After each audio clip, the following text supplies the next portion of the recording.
자, 7월입니다. 이제 무더운 여름철인데 지난 반년 동안도 여러분들이 사시느라고 고생을 많이 하셨습니다. 예, 그러나 내 힘으로만 살아온 것이 아니라 힘주시고 이기게 하시고 때를 따라 내 삶에 채우시고 도와주시는 하나님의 은혜가 있었습니다. 예, 감사드립니다. 나머지 반년도 하나님의 크신 은혜와 축복이 여러분과 함께 하시기를 바랍니다. 예. 우리 한국에서 살아본 경험이 없는 탈북자들은 은행을 믿지 못한다고 합니다. 이제 국정원 가서 조사받고 나면 그 다음에는 이제 하나원에 들어가서 우리 대한민국에 잘 정착할 수 있도록 여러 가지를 이제 배우고 훈련받잖아요. 근데 그 하나원에서 은행의 안전함을 가르치고 그 다음에 이제 나올 때는 정착금을 예금한 통장을 줍니다. 그런데 이 사람들은 은행에 돈 맡기고 자기 이름의 통장을 처음 받아보거든요. 그런데 이 사람들이 이걸 믿지 못하는 거예요. 그래서 하루가 멀다 하고 은행에 찾아와서 내 돈 잘 있나요? 하고 물어본답니다. 그러니까 은행 직원들이 좀 짜증스럽기도 하대. 보세요. 맡겼다고 하지만 믿지를 못하는 거죠. 결국 그 사람들은요, 빠른 시일 안에 그 정착금을 다 찾아, 현금으로 찾아서 자기가 보관합니다. 그러다가 사기꾼만 나고 엉뚱한 일에 다 날려버리는 일이 아주 허다하다고 하거든요. 저는 여러분에 질문하고 싶어요. 지금 여러분들에게 현금 몇억 원이 생겼다면 여러분은 어떻게 하시겠습니까? 안방 장롱 속에 넣어두겠습니까? 아니면 가방에 넣어서 매일 하루 종일 들고 메고 다니시겠습니까? 아니면 믿음직한 친한 사람에게 맡겨두겠습니까? 이런 위험하고 힘든 방법을 선택하실 분은 아무도 없겠죠. 여러분 모두 은행에 맡기겠지요. 은행은 안전하다고 우리가 신뢰하기를 때문입니다. 그런데 여러분, 우리에게 가장 귀중한 게 여러분 무엇인가요? 내 생명이요, 내 삶입니다. 무엇과도 바꾸거나 대신할 수 없는 나의 생명과 삶은 누구에게 맡겨야 합니까? 누가 책임지고 나의 생명과 삶을 지키고 여러분 인도하여 줍니까? 선한 목자이신 하나님 한 분밖에 없습니다. 하나님은 항상 우리에게 맡길 것을 요구하시거든요. 베드로전서 5장 7절에 보면 너희 염려를 다 주께 맡겨버리라. 이는 저가 너희를 권고하시리니라 그랬어요. 여러분, 우리 인생을 왜 하나님께 맡겨야 할까? 맡긴다는 것은 무슨 의미일까요? 맡긴다는 것은 그 하나님을 향한 신뢰입니다. 그리고 또한 내려놓는 것을 의미하기도 합니다. 그리고 우리가 알지 못하고 이해가 안 되어도 믿음으로 따라가는 것을 의미하는 것입니다. 다윗은 시편 37편 23절에서 이렇게 고백합니다. 여호와께서 사람의 걸음을 정하시고 그 길을 기뻐하시나니. 하나님은 여러분의 걸음을 정하십니다. 여러분들이 뭐 보폭을 몇 센치로 정하신다는 이야기가 아니라 여러분들의 살아가는 그 삶의 걸음을 하나님이 결정하신다 이 말이에요. 그러니까 이건 내가 내 생각대로 사는 것이 아닌 것입니다. 지금 유아실 안에 하은이 있잖아요. 물어봅시다. 하은이 어린이집 갈 나이가 됐어. 그런데 네가 어느 어린이집을 가든지 네가 알아서 가거라. 부모가 그렇게 말했나요? 그렇게 말할 부모 이 세상에 어디 있겠습니까?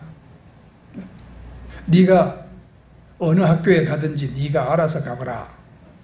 이렇게 하는 부모 없을 것입니다. 부모는 자녀의 유익을 위하여 세심하게 살피고 생각해서 여러분 결정을 하지 않습니까? 하나님께서 자녀인 우리들을 향하여 네가 네 생각에 좋을 대로 살아라. 하나님이 그렇게 말씀하실까요? 하나님 그렇게 하지 않습니다. 하나님은 여러분의 길을 정하십니다.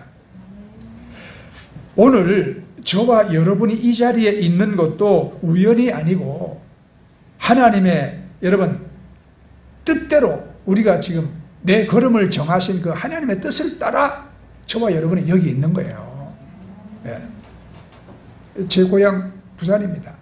부산선하고 내가 부산에서 자랐습니다. 일가 친척 다 부산에 있고 친구도 부산에 다 있습니다. 그런데 내가 왜 이 부산에서 멀고 먼 속초에 와가지고 여러분 30년 넘게 살고 있을까요? 네.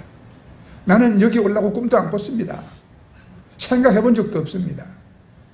그러나 이것이 내 걸음을 정하신 하나님의 뜻이니까. 여러분 우리 속초시만 해도 교회가 많은데 왜 여러분 이 교회에 와서 여러분 앉아 있을까요? 여러분들의 걸음을 하나님이 이곳으로 정하셨기 때문에 하나님은 여러분은 이곳에 와 계시는 것입니다. 그래, 나의 걸음을 정하시는 하나님의 뜻 가운데 내가 살고 있다는 것을 우리가 믿어야 합니다. 그러므로 나를 향하신 하나님의 길을 내가 신뢰하면서 살아가는 순간순간 하나님은 우리와 동행하시면서 그 길을 즐거워하시는 거예요. 자, 이러한 믿음이 생기면 우리의 삶을 맡길 수 있는 용기가 생깁니다. 우리가 우리 인생에서 한 치 앞도 내다볼 수 없지만 그렇기 때문에 하나님을 의지하는 믿음 가운데 소망을 가지고 살아갈 수가 있는 것입니다. 우리가 이곳으로 옮겨오기 전에 저곳에 있을 때 경기도 평택에서 이사 왔다는 어떤 한 50대 정도 되는 분이 일가족 4명을 데리고 교회에 온 적이 있어요. 평택에서 이사 왔대요.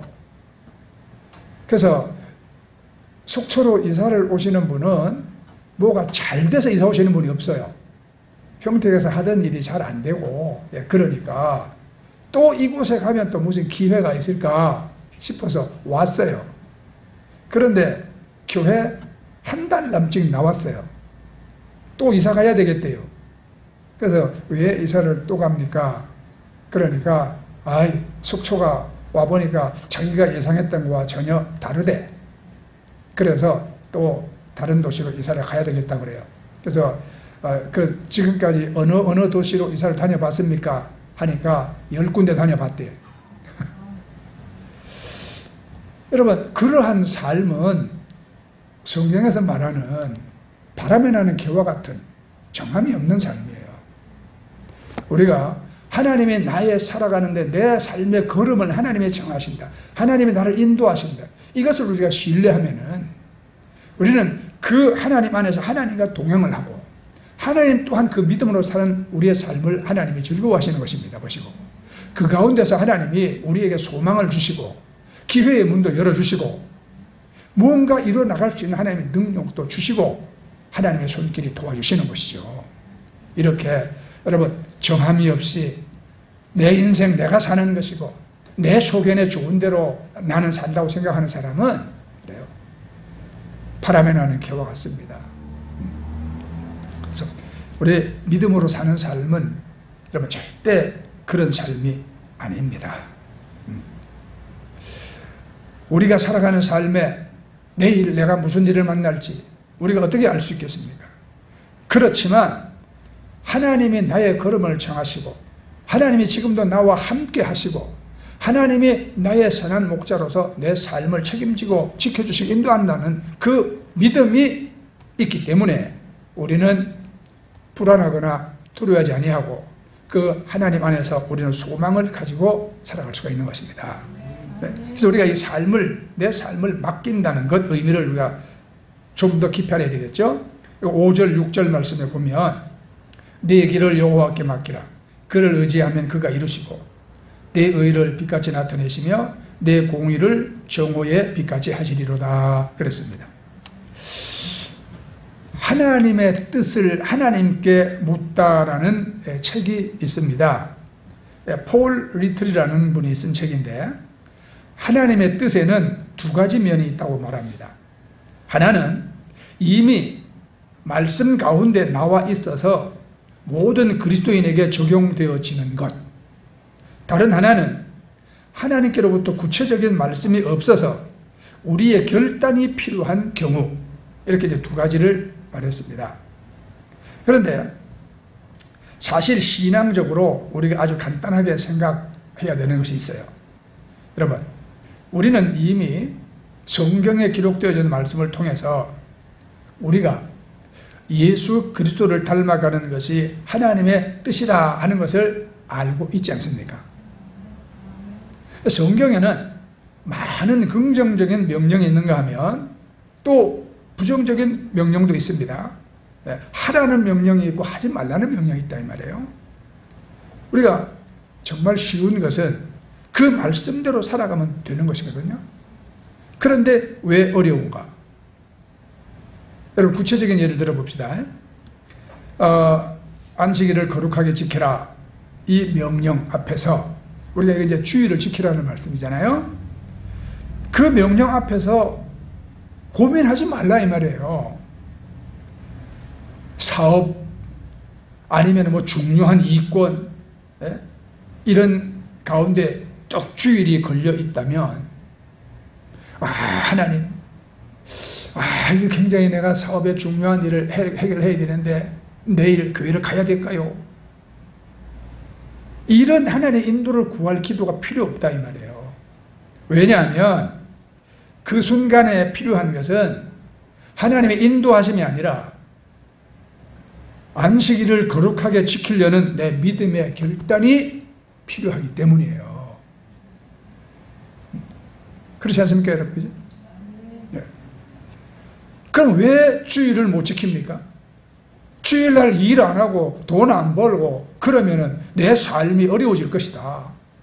아니면은 내가 정한 목표에 이르지 못할 것이다. 뭐 이런 것 때문에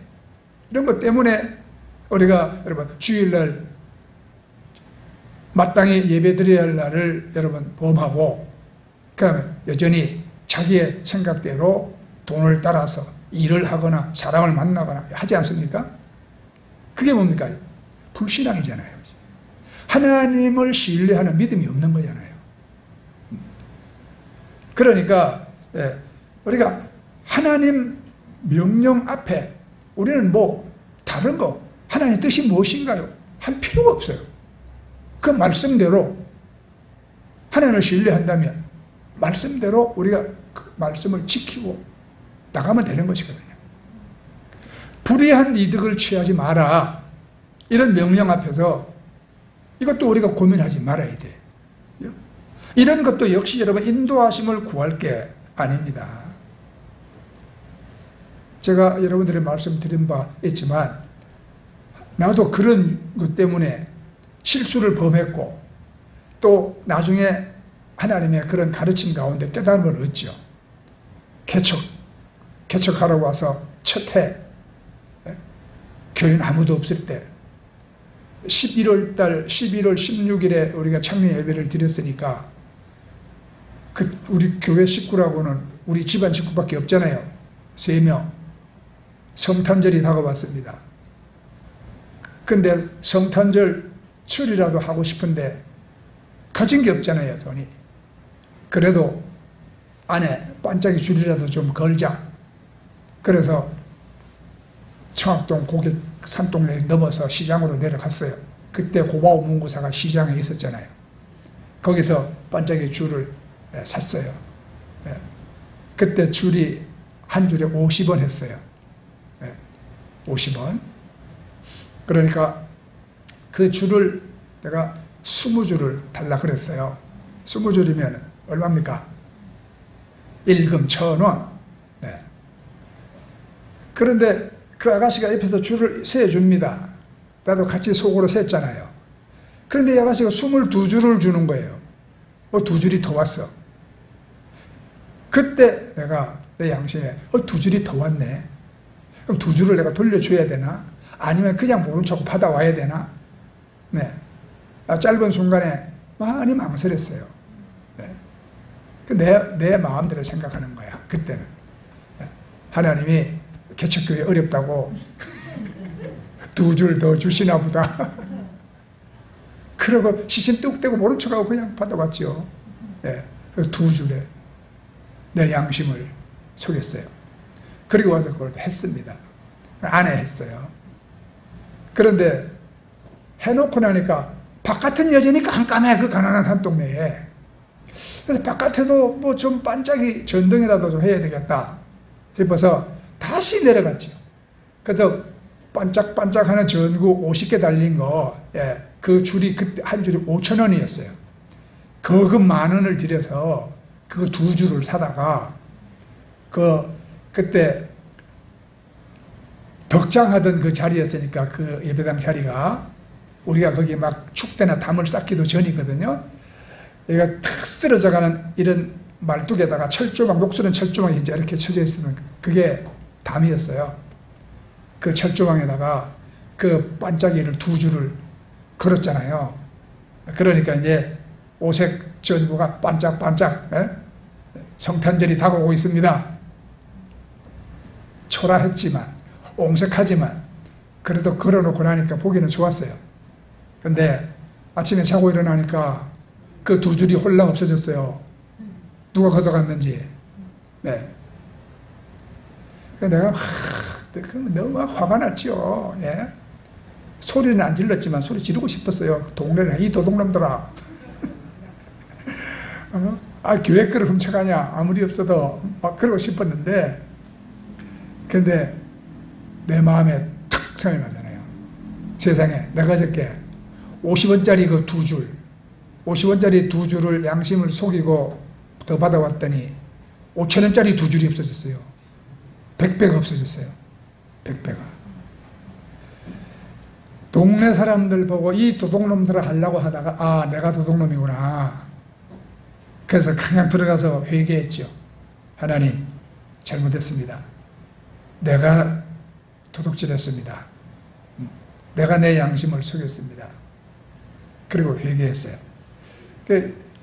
여러분, 이 불의한 이득을 취하지 말라는 이런 하나님 말씀 앞에서 우리가 여러분 고민하고 뭐 하나님의 인도를 이거 여러분 절대 아니죠. 우리는 사실 인도함을 구할 필요가 없는 것, 순종할 것이냐 아니냐, 이거를 앞에 놓고 사람들은 여러분 고민하고 그거를 또 기도를 해요. 그 사실 기도가 아니죠. 자기가 불의한 이득을 취하러 가는 그 마음을 변명하고, 그죠? 하나님을 자꾸 설득시키려고 하는 거죠. 그건 기도가 아니죠. 여러분, 우리 인생을 하나님께 맡긴다는 것은 우리 이사야 48장 17절에 나와 있는 것처럼 나는 네게 유익하도록 가르치고 너를 마땅히 행할 길로 인도하는 네 하나님 여호와라 그랬어요. 그래요. 하나님은 궁극적으로 내게 유익하도록 가르치십니다. 하나님의 자녀로서 내가 마땅히 가야 할 길로 하나님 우리를 인도하시는 것이거든요. 이것을 아는 것이 성숙한 신앙인입니다. 그럼 우리가 하나님께 맡기는 삶을 살기 위해서 몇 가지 조건들이 있죠. 우리가 하나님의 자녀임을 스스로 여러분 인정하는 믿음입니다. 요한복음 10장 3절에 그가 자기의 양의 이름을 각각 불러 인도하여 내느니라 그랬어요. 하나님께서 당신의 자녀를 기억하시면서 인도하실 것에 대한 확신이 여러분 있어야 합니다. 빌립보 4장 6절은 우리가 잘 아는 말씀이죠. 아무것도 염려하지 말고 다만 모든 일에 기도와 간구로 너희 구할 것을 감사함으로 하나님께 아뢰라. 실제로 이 말이 우리 삶에서 의미하는 것이 무엇일까? 하나님께 내 삶을 진정으로 맡긴다는 것을 의미하는 것입니다. 기도한다는 것은 염려하지 않고 맡긴다는 겁니다. 그리고는 구할 것을 감사함으로 아뢰입니다. 하나님, 내가 열심히 주를 성수하고 믿었는데 나는 왜 이것도 없고 저것도 없나요? 왜 이렇게 맨날 빡빡하게 쪼들리나요? 하나님을 향한 이런 여러분 원망과 따지는 것이 아니라 하나님 앞에 나의 필요한 것을 감사함으로 아뢰는다. 네. 왜 감사함으로 아뢰입니까? 하나님이 응답하시고 채워줄 것을 우리가 믿기 때문에 우리 감사하는 거예요. 그리고 그 하나님께 우리의 삶을 다 맡겼기 때문이에요. 다 맡겼기 때문에. 여러분, 문제가 없는 것이 아니라 문제가 있을 때 맡기면 하나님이 다 알아서 인도해 주시죠. 인도해 주십니다. 그러니까 하나님께 내 삶을 맡기는 것은 내가 하나님의 자녀라는 것을 여러분 스스로가 그걸 인정하고 자각해야 돼요. 자, 두 번째는 하나님께 맡기는 삶은 우리가 이미 알고 있는 것에 대하여 하나님의 뜻에 순종하는 겁니다. 그러니까 미국의 마크 트웨인은 이렇게 말했어요. 나를 괴롭게 하는 것은 성경 가운데 모르는 부분이 아니라 내가 잘 아는 부분이다. 여러분, 성경에 여러분들이 모르는 부분이 여러분을 막 괴롭게 합니까?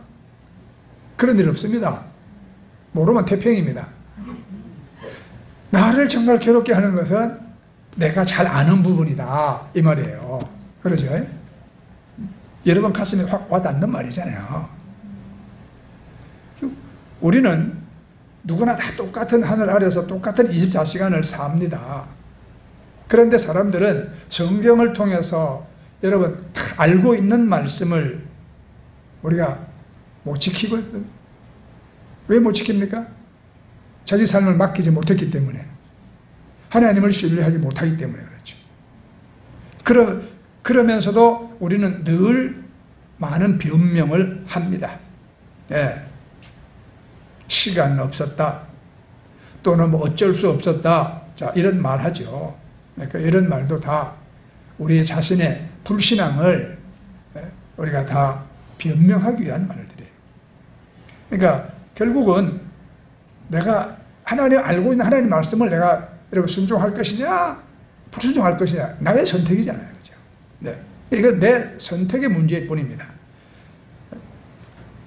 그러니까 자, 우리가 이미 알고 있는 이 믿음의 영역에 대해서 하나님의 뜻에 우리는 순종하는 것이 내 삶을 맡기는 것이다.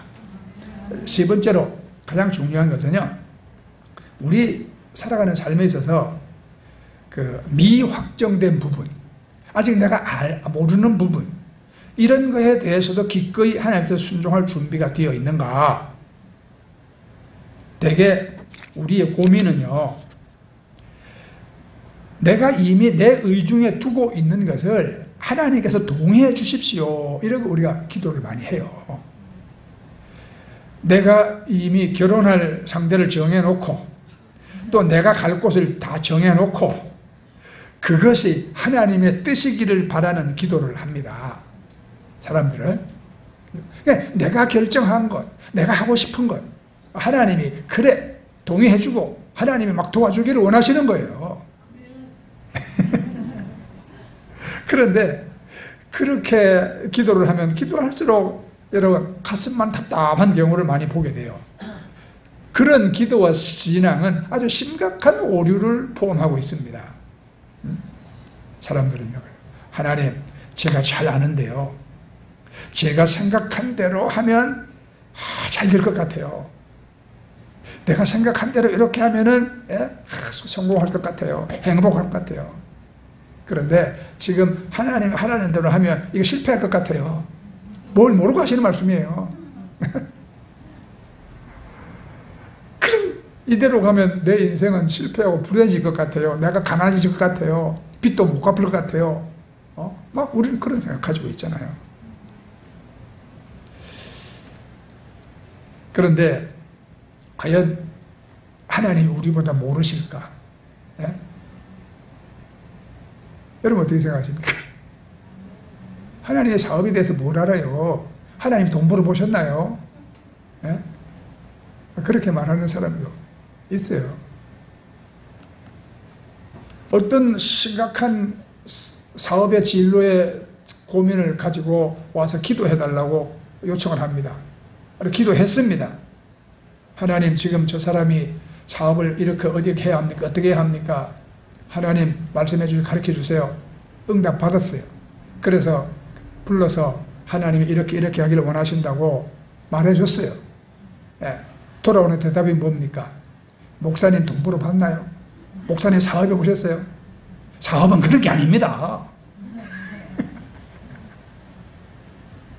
그리고 하나님의 이렇게 인도하신다는 것에 대해서 신뢰하지 못하고 불순종하고 자기 좋은 대로 또 하는 거죠. 여러분, 이게 과연 온전한 믿음일까? 이게 정말 하나님께 내 삶을 맡기고 가는 삶일까? 그렇지 않습니다. 그래서 우리가 아직 가보지 않은 어떤 미래에 대해서 우리가 무언가를 결정을 할 때 우리 인생에서 아직 확정되지 않은 부분에 대해서 하나님께 우리가 맡긴다는 것은 내가 포기하지 못한 내 생각, 어떤 내 야망, 내 계획, 아니면은 나를 둘러싸고 있는 어떤 그런 뭐 관계, 이런 것들을 우리가 포기한다는 것을 의미하죠. 그러니까 우리가 아브라함을 하나님이 떠나라고 하시잖아요. 내 본토 친척 아비 집을 떠나서 내가 지시하는 곳으로 가라. 그러잖아요. 그죠? 그래서 아이고 하나님, 내가 여기 70평생을 삶의 기반을 두고 살아왔는데 하나님 이걸 왜 떠나는 게 쉬운 일입니까? 못 떠납니다. 굳이 떠나야 합니까? 안 떠나도 될 수 있지 않습니까? 뭐 여러 가지 이유를 댈 수 있을 거예요. 그렇잖아요. 내가 이 평생 여기서 사업하면서 지금 내가 내 주변에 형성해놓은 이 좋은 친구들, 이 인맥들을 떠나서 내가 낯선 곳 헬렬나서 어떻게 가서 삽니까? 못 삽니다. 위험합니다. 그렇게 해도 우리가 이유를 댈 수 있잖아요. 그러나 아브라함은 떠나라니까 정리하고 떠났어요. 내일 무슨 일을 만날지 모르지만, 그래서 성경은 그분을 우리 믿음의 조상이라 그렇게 말했거든요. 믿음의 조상이다. 그래서 우리 사람들은요, 주여, 주님이 가라시면 어느 곳인지 가겠습니다. 그렇지만 이곳이 좋습니다. 또는 주님 이곳보다는 저곳이 좋습니다. 주여, 무슨 일이든지 하겠습니다. 하지만 지금은 때가 아닌 것 같습니다. 이래요. 우리가 주변 교회들과 함께 선교하자고, 선교에 같이 우리가 협력하고 동참하자고 많은 교회들이 선교 주의 뜻 해야지요. 그러니까 지금은 때가 아니에요. 때가 되면 우리는 할 겁니다. 이렇게 말합니다. 그런 교회들 여러분 20년 30년 아직도 안 하고 있습니다. 못하고 있는 거죠. 네. 그래서 여러분, 하나님의 인도에 자기를 맡긴 사람은 그런 식의 기도를 하지 않죠. 그죠? 내 미래에 아직 확정되지 않은 그런 것, 내가 알지 못하는 그런 부분에 대해서도 기꺼이 나는 하나님의 뜻에 순종하겠다. 이것이 하나님의 내 삶을 맡기는 것입니다. 그러니까 하나님께 우리의 삶을 맡기는 원리는 우리 인생이 우리 마음대로 되지 않는다는 것을 겸손히 인정하는 것에서 출발하는 것입니다. 그래서 오늘 4절을 봅니다. 또 여호와를 기뻐하라. 그가 내 마음의 소원을 내게 이루어 주시리로다. 우리 인생에서 가장 즐거운 일은 주께서 정하신 길을 가는 거예요. 그리고 주님께서 원하시는 바를 우리가 행한다는 겁니다. 그러면 하나님은 그 주님의 뜻을 이루어 나갈 수 있도록 우리 마음의 소원도 다스리시고 이루어 주시는 것입니다. 또 하나님께 내 인생을 맡긴다는 것은 내가 내 뜻대로 결정을 내리지 않고 기도하며 기다리는 것이 믿음입니다. 너는 마음을 다하여 여호와를 의뢰하고 내 명철을 의지하지 말라. 너는 범사의 길을 인정하라. 그리하면 내 길을 지도하시리라. 잠언서 3장에 있는 말씀이죠. 내 명철을 의지하지 말라는 말은 성령님의 인도하심이 우리 마음을 깨우시고 우리의 삶을 인도하신다는 말씀이에요. 그러니까 무엇보다도 주의해야 할 것은 우리가 하나님을 위해 일을 하고자 이 결정을 내린다는 이런 교묘한 유혹을 우리가 여러분 경계해야 합니다. 교회 안에서 여러분 어떤 문제를 일으키는 사람들의 여러분 대답이 다 뭡니까? 나조차고 이 일 합니까? 내가 이렇게 합니까? 다 교회를 위해서 하는, 다 하나님을 위해서 일을 하는 겁니다. 다 이렇게들 일을 해요. 그게 아니에요. 사람들은 다 자기 불신앙 속에서 자기의 불의한 욕심을 이루고자 하나님의 뜻에 불순종하면서도 그들은 하나님을 위해서 그렇게 한다는 그런 말을 합니다. 그러한 유혹을 이미 받은 거죠, 생각 속에. 아니에요. 오늘 하나님이 우리를 부르셨으면 우리는 이렇게 대답해야 합니다. 내 삶의 주인이신 하나님께서 나를 두신 그 자리에서 나는 최선을 다하겠습니다. 그래야 되는 거예요. 그래서 우리 맡김의 결과에 대해서 간단히 말씀드리고 마치겠습니다. 믿음과 인내의 사람, 그럼 우선 욥을 우리가 들 수 있죠. 욥기서 30장 26절 이하에 보면은 욥이 이렇게 고백합니다. 내가 복을 바랐더니 화가 왔고 광명을 기다렸더니 흑암이 왔구나. 내 마음이 들끓어서 고요함이 없구나. 환난 날이 내게 임하였구나. 이 몸이, 이 정말 알 수 없는 것이 인생이라는 것이요. 여러분 그렇지 않습니까? 철따라 보약 먹고 시간 부지런히 운동하고 여러분 그렇게 살아도 어느 날 갑자기 여러분 무너져버리고 마는 것이 우리들의 인생이에요. 솔로몬은 인생에 대해 이렇게 말합니다. 잠언서 27장 1절에 보면 너는 내일 일을 자랑하지 말라. 하루 동안에 무슨 일이 일어날지 네가 알 수 없음이니라. 정말 우리 인생이란 하루 동안에 어떤 일이 일어날지 예측할 수가 없어요.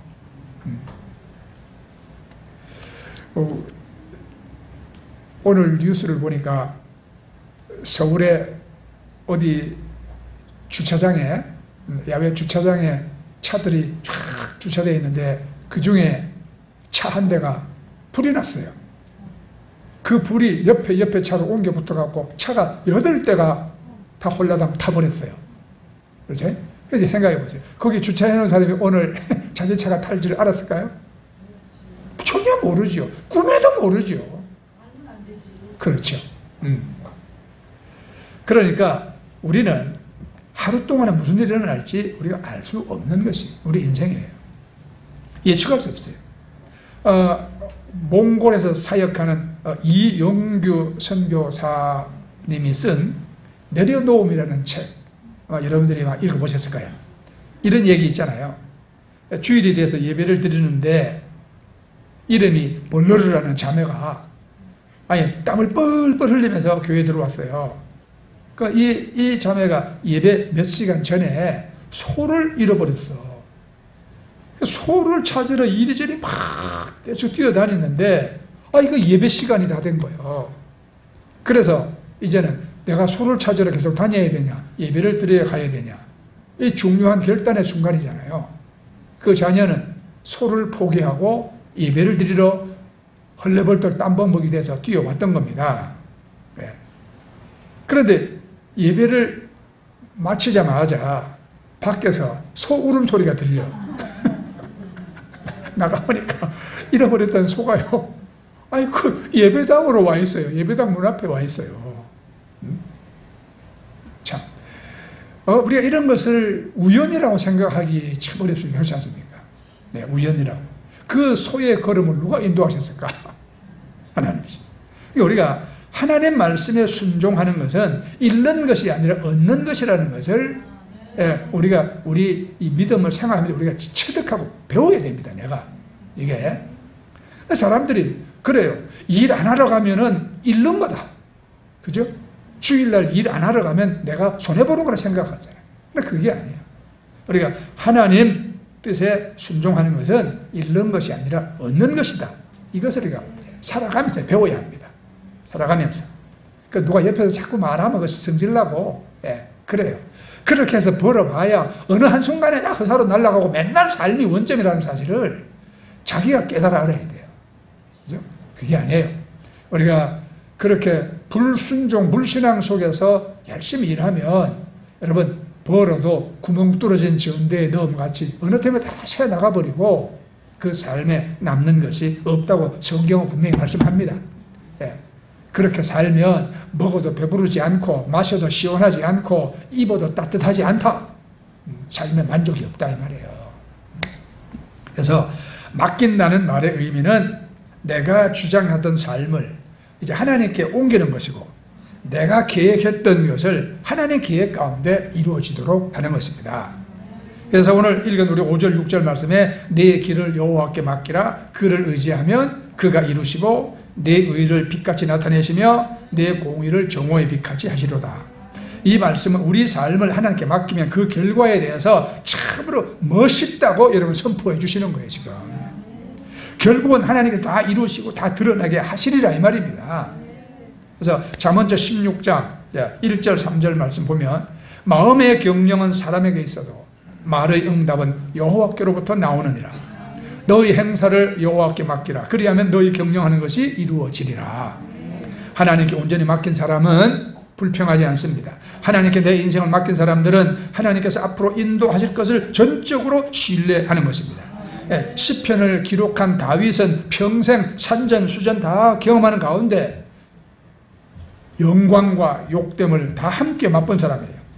때로는 쫓겨다니는 억울한 일도 경험했고 악인이 형통한 것도 여러분 보았고 의인이 고난당하는 현실을 목격했습니다.